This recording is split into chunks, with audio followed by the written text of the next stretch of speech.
Hi, Anton. Congratulations for receiving the Hume-Rothery Award. That's a great achievement. I want to thank the organizer for inviting me to give the presentation at this symposium to celebrate Anton's achievements. My name is Zikui Liu from the Pennsylvania State University. Today, I'm going to talk about the theory of cross phenomena. So let's first define what cross phenomena are. So they are internal responses of a system to an external stimulus or more than one stimuli. For example, the external stimulus could be temperature gradient, and the internal response could be electron migration that gives us the thermal electricity, or the diffusion, we get thermal diffusion or thermal transport. The external stimulus could be electric field. The internal could be heat conduction, that's the electrocaloric effect, or diffusion, that's the electromigration, or deformation, that's the electromechanical reactions. To generalize it, external stimuli or stimulus is a potential. Okay. The internal response is the change of a molar quantity. So it could be a one or more molar quantities start to change inside. The example could be uphill diffusion and some expansion are also a cross phenomena. Okay, so the cross phenomena, of course, were observed many years ago. So in early 1930s, Onsager developed a theory and also the reciprocal relations we call ORR in this presentation. So Onsager postulated that the flux of one molar quantity, for example mass or heat, is proportional to all the driving forces, in this case here. The driving forces were including all possible driving forces here. And there is a linear function because it's a coefficient there. However, this postulation, as pointed out in the literature, is phenomenological. That means it's kind of from the observation, you see the flux is affected by temperature gradient, by chemical potential gradient, and so forth. So it's not from fundamental physics. That's pointed out by Max Hewlett. And it's not from the first and second laws of thermodynamics, as mentioned in a number of papers, including the book by Baloff and other people. So, well, even though it's phenomenological, but Onsager derived from this microscopic reversibility that this matrix, error matrix, is symmetric. So Lij equal to Lji. So that's what we call the Onsager reciprocal relations. So what it really means is that for this phenomenological model, he demonstrated that when the driving forces are independent and this matrix, we call it kinetic coefficient matrix, it's symmetric. Okay, however, there are a few questions on the ORR, Onsager reciprocal relations. The first question is that if the matrix is symmetric, so that means it can be diagonalized. The question is that what are these components in the eigenvector? Basically, you get an eigenvector of the driving force, right? Okay, so what are they, right? And first, what is the eigenvector, and then, of course, then you talk about the error parameter. Can this eigenvector or the diagonalized matrix derived from the first and second law of thermodynamics? Because that was the question on the previous slide. They were not in the current form.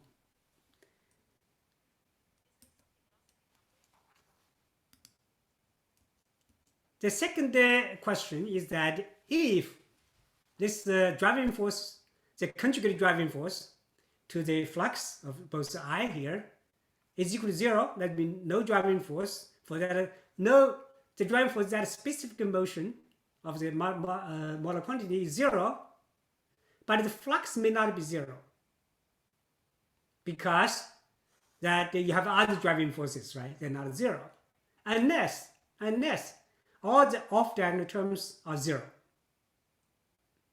That means that a molar quantity would change even there's no gradient for its conjugated potential, unless the air matrix is diagonal. Right? You think about this one, right? For example, if there's no temperature gradient, would a heat conduction still take place? Okay, so that basically means, so for example, there's a temperature gradient, it's a heat flow, right? We know that, right? We know that if there's no temperature gradient, there should be no heat conduction. Okay, so that's one second question. Unless there's all the cross terms are off-diagonal terms are 0. That's the second question. The second question is that, third question is that the entropy reduction. We know that when either one of them equal to 0, right? For example, in this case, when delta phi equal to 0, gradient of phi I equal to 0, then there's no entropy reduction. However, the Ji may not be equal to 0, right? Flux may not be 0. Okay. So that means when flux is not equal to 0, there's no entropy reduction, but there's still a flow. So that's kind of not intuitive, right? Okay. That means if we want to make the Ji equal to 0, so again it has to be diagonal. Okay. So both of them go to 0 at the same time. So you see, this is some questions and about this Onsager reciprocal relations. Okay. The solution. So if you want to address all of them, can we derive the driving force eigenvector? So then, or the arrow is diagonal. So the Rij will be diagonal, right? Okay. So that's really the fundamental question we're trying to address in this work and now this presentation. Of course, we're not the first one to start this problem, right? Okay. So as discussed a long time ago, I want to just give a few examples. And the first is by the Clifford Dresdel. That's back in 1960. They published a very interesting paper on the reciprocal relations of Onsager. And it pointed out the OR is self-contradictory, just like I mentioned in the previous slide. Well, a little bit different way to present it. And he also mentioned in that paper is that the forces and fluxes cannot be in general. It has to be defined by some physical properties, very specific. It cannot be general. Because demonstrated in that paper, if it's general, the error matrix could be symmetric or non-symmetric. And then there's another more papers published by his group, and also a book in 1969. There are many discussions since that. Some of them shows that there's even some experiments too, of course, right? But this one will focus on the theory work. And I want to mention a very interesting paper, a couple of papers actually late in 2013 to 2021, last 10 years, and about Chervinsky and Gurubel. They talk about thermal diffusion, so only focus on one type of cross phenomena. Okay. They demonstrated that the diffusion, even though the diffusion is driven by temperature gradient, but the flux of a species or a component only proportional to its own chemical potential. That chemical potential includes all its contributions, temperature gradient and whatever fields, if you have electric field or whatever field, right? And in that derivation, it's so clear from this equation, you can see that it's symmetric, right? Because there's no off-diagonal terms, it's all 0. Okay. So I think that's one of the very important piece of literature demonstrated that if you take the chemical potential, which is the conjugate variable of the component, the diffusion matrix or the kinetic matrix is diagonal. And I also want to mention another paper. It's a recent paper by John Ogren, my advisor, my PhD advisor in Sweden. And he discussed about the Kirkendall effect as a cross phenomenon. And he pointed out that the Onsager reciprocal relation, that you really have to define the reference state. I think it's really related to what Justel talked about. You have to have a specific physical quantity and a specific frame of reference because the system is moving, right? And John really mentioned the importance that all the transport process must be independent. Then he showed that it's very close to this relation, that the flux of a species, of a component, it's only proportional to its own chemical potential. So that's very similar conclusions. But of course, as I mentioned, there are a lot of discussion in the literature, but I found these 3 sets of papers really kind of highlighted the discussions in the literature.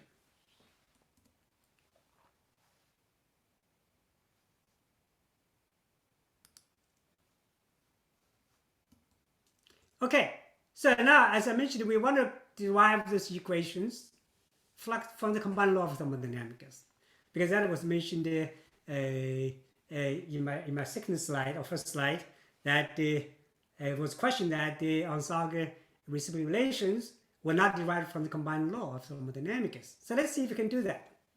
Okay, so of a combined law, it really starts from the entropy, right? So our first law and second law, to connect two together is really through the entropy. So I would like to write the entropy in the most complete form, I think, is that the entropy change of a system has 3 components. The first one is the heat exchange, okay, between the system and the surroundings. That's the first one, the heat. The second one is the mass. Okay, so each mass carries the amount of entropy. Okay, so that's the change of the mass. And the third one is very, very important for us to understand, because we're talking about the internal processes, right? What happens inside the system. So this is called the entropy production due to internal processes. Okay, so those internal process, they must be irreversible, so you can produce entropy. If it doesn't produce entropy, it doesn't happen, so that term drops, right? That's the equilibrium system. So now we take this one, they define the entropy. And then this is our first law. Again, I want to mention this is very important. Usually when we talk about the first law, we only have dq and dw as heat and the work. But we have to think about the mass. So the ui here is the partial internal energy of the component I. Okay. So now we see we have dq in common, or actually delta q here, because sometimes people say dq, delta q is not a state variable, but I think it's amount of q. We can use delta d. To me, it's the same. Okay, so now we replace these two. Then we got the ds now. We have the t dips. Okay, so now from this part, we can see that we have the potential times the molar quantity. Same thing for the work. I made that equation later. And the chemical potential basis is ui minus si, tsi. Okay, ui, then have this term, it's very important. We have to keep this term here because it represents the internal processes. When this term goes to 0, then we get the Gibbs combined law. Because when Gibbs derived the combined law, he focused on the equilibrium system. So this term drops. But today we're going to talk about the system not equilibrium. So we have to keep this term, for the completeness. So now we get the combined law, internal energy, and this one, right? Okay. Now, because we're going to talk about the internal processes, we're going to look at this term. How do we going to represent this term? Of course, we have the formula here already, right? So basically, we can say, okay, the dips would be still change of the molar quantity in that process, you have to remember this term here, the terms here are about the exchange between the system and the surrounding. And the same formula should be applicable to the internal processes. You can think about the internal process. Each internal process is kind of a subsystem, right? So the system is going to change with the surrounding. Okay? It's going to do something, right? It's going to do something. So that means it's going to do something. We're going to do them. Okay? So we can TIP. This actually is entropy production, right? Times T is energy. So we can say this is we have a lot of processes happening. So each process must have a driving force. Okay? Driving force will be the difference of the chemical potentials. We know that times the change of that molar quantity. That actually molar quantity could be, a one molar quantity or a combinable molar quantity. Like chemical reactions would be a combination of a set of molar quantities. So, but anyway, the dJ here would be related to the y's, right? Potential. It's going to be negative sign because the potential drops is the direction. The dropping of the potential is for the reaction goes forward. And then dxi would be the dxa is with molar quantities, one or combine of them. Okay. So, which I want to just mention about the dW here. It could be a volume change, hydrostatic, or could be the mechanical or electrical or magnetical. Okay, you can put all of them, different combinations. Okay, so now we get this equation, right? We get this equation. Now we can see that, right? So now I want to derive from this internal entropy reduction to the flux. We know driving force already. Driving force is dJ. It's related to the y, the potentials. Okay. And now we're going to derive the equation, the driving force and flux. So we're going to follow the internal entropy production rate. So this is we now have the dot here. That's the rate of the internal entropy production times T as energy divided by V as volume per volume. So volume is the area times the area times delta Z, the thickness. We know this already. Let's talk about just one process, right? One internal process J. So dxi with dot, again the rate of the reaction of the internal process times dJ. Okay. Now we know dJ is difference of the potential between the 2 points. Okay. So now I have dxi, which is the rate of the reaction divided by A. Okay. Then we have delta y, the difference of the potential divided by the distance, that gives us the gradient. So this gradient of the potential for that process will drive the entropy reduction. Okay. Now we can see that the dxi with the dot, the rate divided by A, that's flux. That's flux, right? That's flux. So we can decide one step further. Okay, now we can define the flux. Okay, the flux of that internal reaction is the dxi, the rate of the dxi change, the internal rate divided by the area. Okay, so this process should proportion the driving force. We know the driving force already. Okay, driving force has to be negative because potential decreasing is what the flux is going to. Okay, so then we do the linear. We say we have the very, very small distance, so we can linearize the function. Okay, so the needs coefficient. So this is a flux now. So we, from the combined law, we derive a flux for internal process equals to the driving force, which is the conjugated potential gradient times the coefficient. So this, of course, now we talk about the diffusion, that the chemical potential gradient, and so forth. So now we can put this equation back to get the entropy production, which we know here already, right? So this being J, the flux, times the delta Y, right? Okay, the gradient Y. So get entropy production. Now entropy production is the coefficient, that's the kinetic coefficient, times the gradient square. Okay, so it's all positive. So if I have the gradient, it's going to be positive. If there's no gradient, then this will be 0. Okay, so that's really the fulfill the second law. So I have a positive entropy production. For if the process can happen, the process happens because there's a gradient for the chemical potential the gradient of the potential of that conjugate molar quantity. So now we derive this equation. So this is purely derived from the combined law. So what it means that from the combined law, we found that the flux is a proportion to its own conjugated potential gradient only. That means the error matrix is diagonal.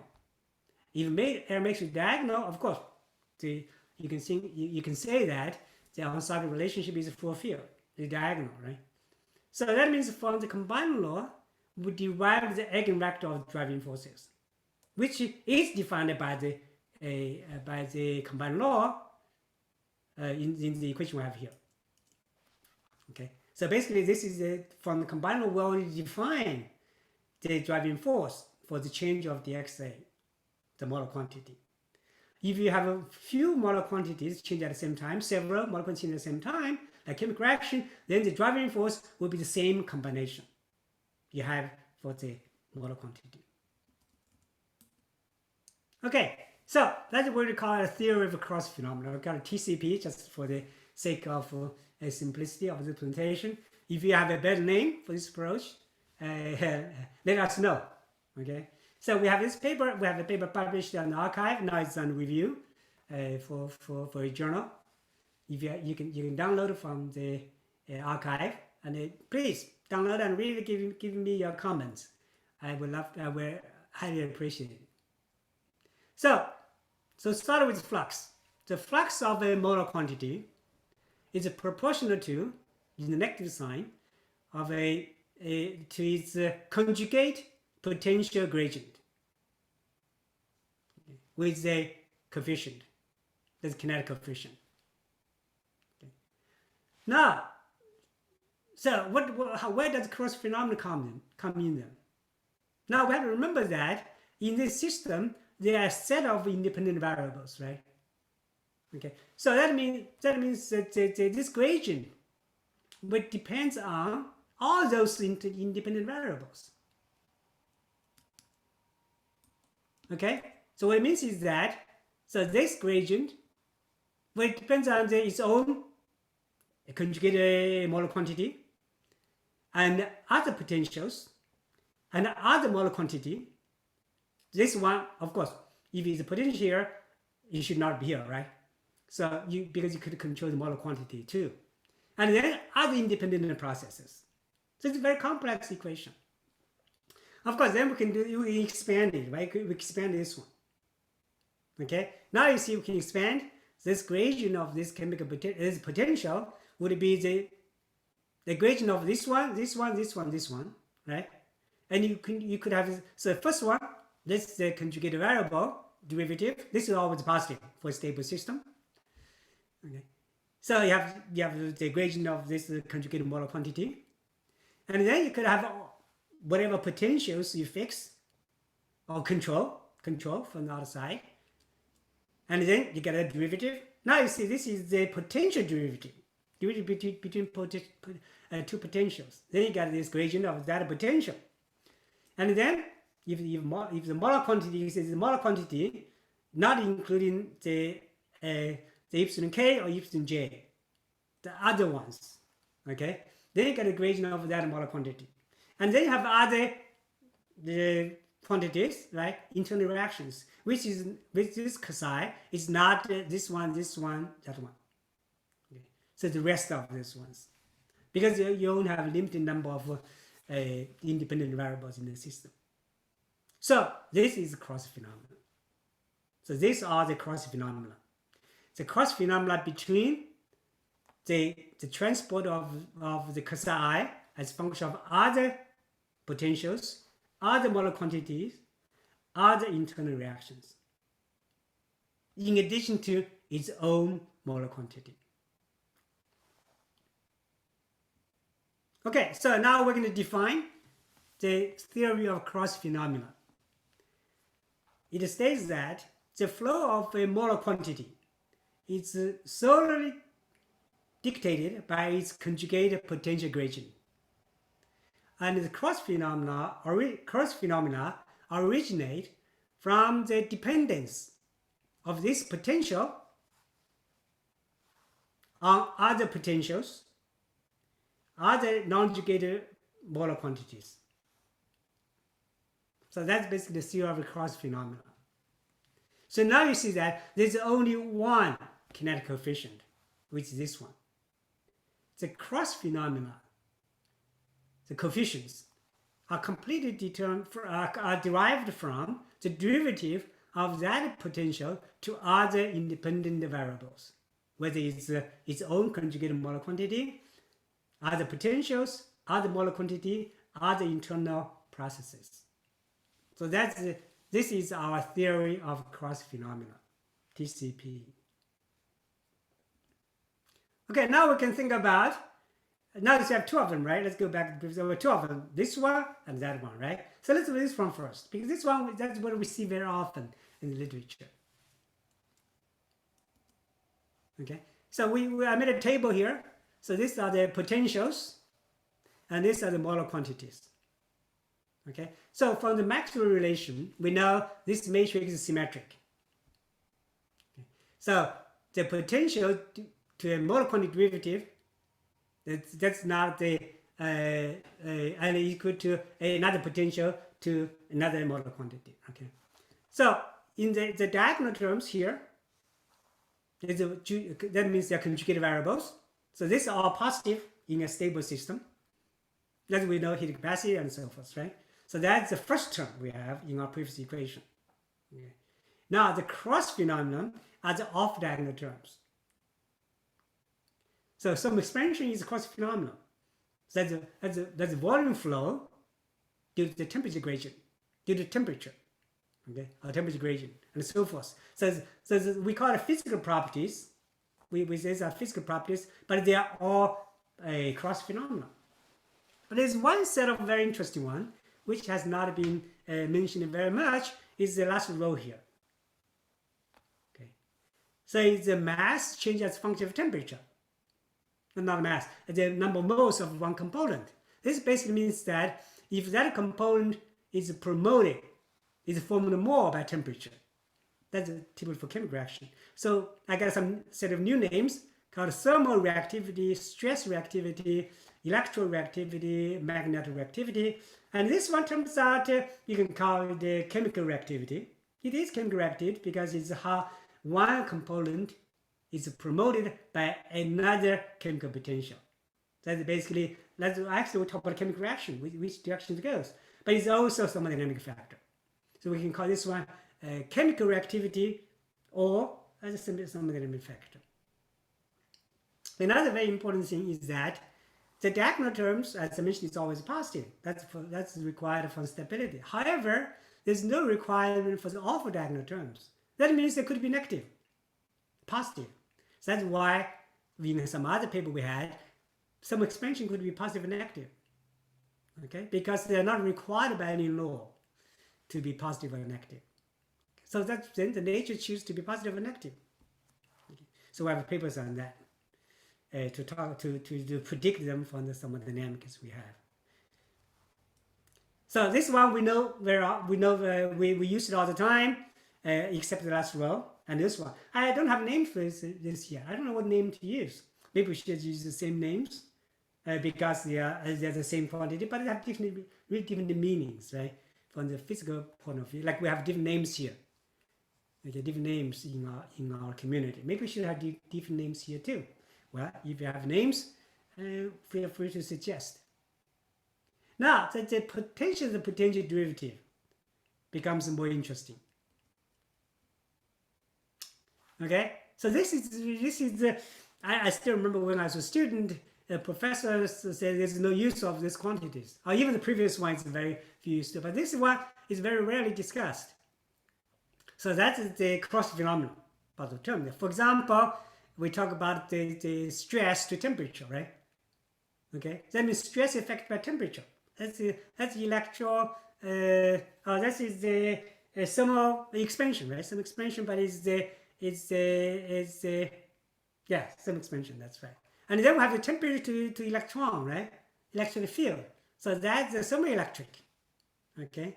Maybe this should be called thermomagnetic. Okay, but when this is thermal transport, the temperature affects the chemical potential, so you get the diffusion takes place. Then the same is stress transport, electric migration.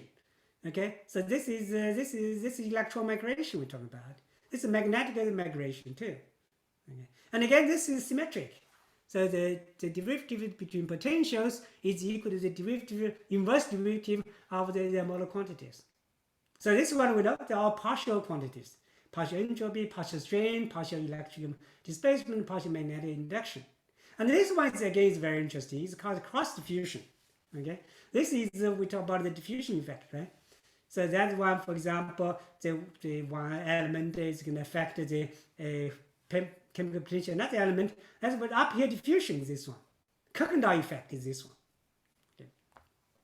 So so this is very interesting. This is all about chemical about cross phenomena. That's common ones you're talking about. Well, we don't talk about magnetic much, but we talk about electric field, right? That's the electric field. Okay, this is the stress field. Okay, this is the temperature effect. Okay, thermal process. That's right. All right, so this cover all the cross phenomena we know based on the first law, based on the combined law of thermodynamics. Again, I want to emphasize that we talk about XB here, but if you have multi-component, right? You could have chemical reactions. You get to combine X together. Then your potentials will also combine together. So that's about chemical reactions. Okay, so about complete application of TCP, the theory of cross phenomena is we focus on the the potential gradient, because that's what you do. You control the potential from outside, then the internal potential will be different. You're going to drive the change of XA in the system.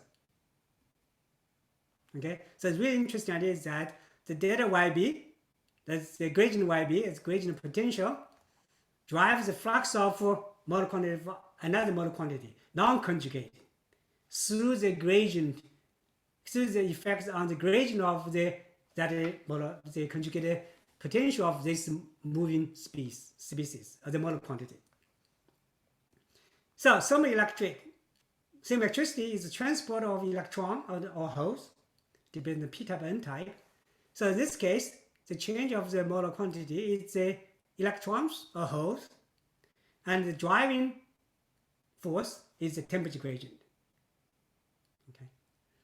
Then usually we talk about the no diffusion for other components because electron and hole transports much faster. Okay, then the thermal diffusion is transport of one or more element components. Okay, and again the gradient, the driving force is the temperature gradient. And the electron migration, again, is transport of component due to the electric field gradient. So it's the electron migration. They have the electric chirality effect. It's the heat conduction. It's the entropy different change. And then with the electric field. And then we have the electromechanical effect, which now is the transport of electron, and the gradient of the mechanical stress. So now this is all all of them are in the same framework. So it just depends on which driving force, which drives it's taking the control, and which one is moving. But of course, you can think about that one. For example, if you control temperature, high enough temperature, you can have all of them, right? You can have diffusion, you can have the electron migration, you can have the heat conduction, you can have the deformation. So this framework we develop here, the theory we have here can take all of them into consideration simultaneously. Okay, so in last few years, we applied this one to Seebeck coefficient. We talked about some expansion before. That's our previous work. But in the last few years, we talk about Seebeck coefficient. We know that in the community, Seebeck coefficient has been mostly predicted by the Boltzmann distribution. We talk about distribution of the particles, basically the heat conduction, or the electron migration, and heat gradient. But based on the theory we are presenting here, you can see that it's the derivative of the potentials, right? The derivative of the potentials of electrons to the temperature. Okay, so if you can calculate that one, then we can predict it. Seebeck coefficient without the worry about the kinetic processes. Okay, so the equation is the flux of electron is proportional to the chemical potential of electron, gradient of the chemical potential of electrons, times the coefficient, the kinetic coefficient.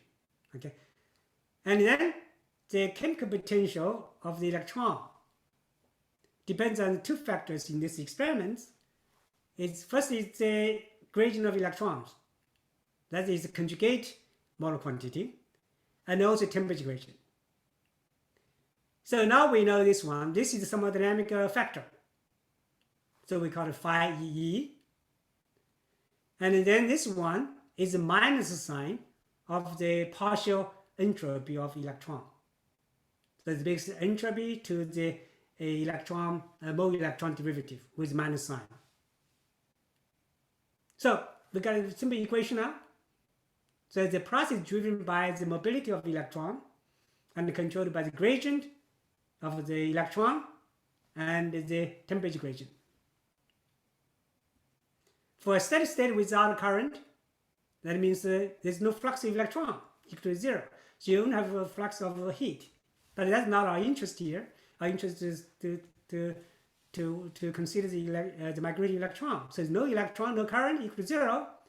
And then the phi E times the gradient of electron concentration give us the voltage, minus voltage, being electron negative charge.